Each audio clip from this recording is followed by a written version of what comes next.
আজ অনেক দিন পরে গমের বাজারের খবর নিয়ে এসেছি। কারণ গমের বাজারে এত ওঠানামা হচ্ছিল, তাতে কোনো রেট প্রেডিক্ট করাই সম্ভব হচ্ছিল না। আজ শুধু তোমাদের রেট বলবো না, সঙ্গে আসল কারণগুলো বলে দেবো। ঠিক কী কারণে গমের বাজার এত তেজি হচ্ছে, আর ঠিক কতটা বাজার নামার সম্ভাবনা রয়েছে। কিন্তু তার আগে একটা গুজবের কথা বলে নিই, কারণ সেটারও ইম্প্যাক্ট কিছুটা হলেও বাজারে পড়ছে। আর এই গুজবটা হলো গম এক্সপোর্ট হবে বাংলাদেশে। এটাকে গুজব বলছি কারণ গত বছর ঠিক এই সময়তেই একটা খবর এসেছিল গম এক্সপোর্ট হতো বাংলাদেশে, কিন্তু সেই খবরে কোনো কাজ হয়নি। তাই যতক্ষণ না অফিসিয়াল কোনো ডকুমেন্ট বা নিউজ আসছে সরকারের তরফ থেকে, ততক্ষণ আমি এটাকে গুজব বলেই মানছি। আজকের বাজারে দাম বলার আগে জেনে নিই বাজার বাড়ার মেন কারণ। এখন সরকারের তরফ থেকে একটা নিউজ সামনে এসছে, সেখানে বলেছে সরকার আগে 30 মিলিয়ন টন গম স্টক করতো, সেখানে এখন স্টেট ওয়াইজ 34 থেকে 35 মিলিয়ন টন গম স্টক করবে। আর সেই কারণেই গমের দামে এত বাড়তি দেখা যাচ্ছে।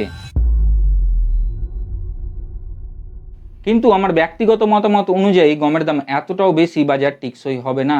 কারণ অনেকেই ভাবছে গমের দাম আরও বাড়বে, সেই কারণে তারা তাদের স্টক ভাঙছে না।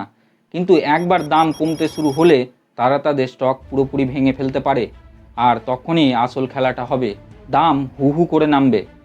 তবে এই সপ্তাহের মধ্যেই অনেকটা ক্লিয়ার হয়ে যাবে দাম কতটা নামতে পারে আর ঠিক কতটা বাড়বে। তাই এই চ্যানেলের উপরে অবশ্যই নজর রেখো। চ্যানেলটা সাবস্ক্রাইব না করা থাকলে এক্ষুনি করে ফেলো, কারণ এরকম মার্কেটের আপডেট তুমি শুধুমাত্র এই চ্যানেলেই পাবে।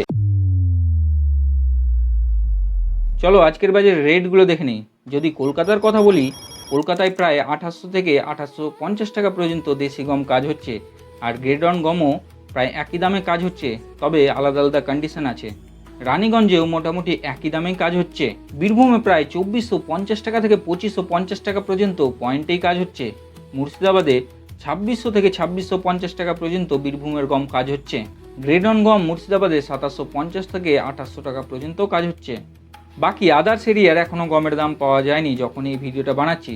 তবে তোমরা যদি স্পেসিফিক কোনো জেলার দাম জানতে চাও, তাহলে অবশ্যই কমেন্টে জানাও। আশা করছি ততক্ষণে দাম পেয়ে যাব আর তোমাদের সঠিক দামটাই দিতে পারবো। তোমাদের এরিয়ার বাজারের কি হালচাল সেটা অবশ্যই কমেন্টে জানাবে। তোমরা কি আগের মতো গম কেনা বেচা করতে পারছো, নাকি তোমাদের বাজারেও কিছুটা হলেও এফেক্ট পড়ছে? তবে আজকে গ্লোবাল মার্কেটের দিকেও দেখার বিষয় আছে, কারণ গ্লোবাল মার্কেটের ইম্প্যাক্টও আমাদের ইন্ডিয়াতে পড়ে। তাই পরবর্তী আপডেটে তোমাদেরকে ইনফর্ম করে দেব গ্লোবাল মার্কেটের কী অবস্থা চলছে। তাই ভিডিওটা ভালো লাগলে অবশ্যই লাইক করো, কাউকে যদি শেয়ার করার থাকে অবশ্যই করে দেবে। আর চ্যানেলটা সাবস্ক্রাইব না করা থাকলে এক্ষুনি করে নাও নেক্সট আপডেটের জন্য। ভালো থাকবে, সুস্থ থাকবে, দেখা হবে নেক্সট ভিডিওতে।